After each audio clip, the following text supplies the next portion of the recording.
Which one of these conferences do you feel most vindicated, certainly with the Big 12 and the SEC that were behind the Big East shadow all season long? You know, I think all the leagues represented well. The one big surprise was the Big East. If there's a headline, it would be the disappointment of the Big East, because you still have Michigan State, even with Kalen Lucas out, still competing today here in the Sweet 16. Ohio State performed admirably well, just came up short in a compelling basketball game that came down to the wire. Purdue with the injury to Robbie Hummel, and yet they're still alive and well in this NCAA tournament. So I think the headline would be the Big East probably had an inflated reputation coming into this tournament. And again, we have to keep in mind, it's single elimination. It's one and done. It's not a best of 5 or best of 7 series. The Big East probably would have represented better if they had 5-game series or 7-game series, but that's not how it works here in the NCAA tournament. One of the big names heading into the weekend was St. Mary's' Omar Samhan. He had a great weekend last weekend. What did Baylor do differently in defending him?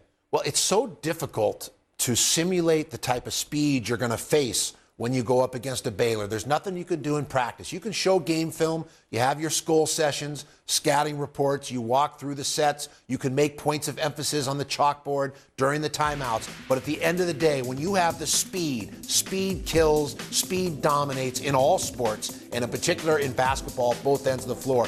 Baylor was able to mix their defense. Their zone was quick enough to collapse around Samhan. They were able to cut down the number of catches he had. When he did get catches, he was disrupted. He had people on him, blanketed like wet towels, and as a result, they never found their rhythm offensively, and Samhan, as the hub of the wheel, was really the key in terms of shutting him down. And of course, they're also quick enough not just to help to the post, but also they're quick enough to get back out to the three-point line to contest jump shots. So credit Baylor, well-devised schemes and alignments, but really credit the recruiting of Scott Drew, because he's put together a team, has a game plan, a philosophy, a brand of basketball where speed dominates. And if you live by the 3, you die by the 3. We saw from Cornell last night. They weren't falling. St. Mary's today, a team with McConnell and Della Vedova.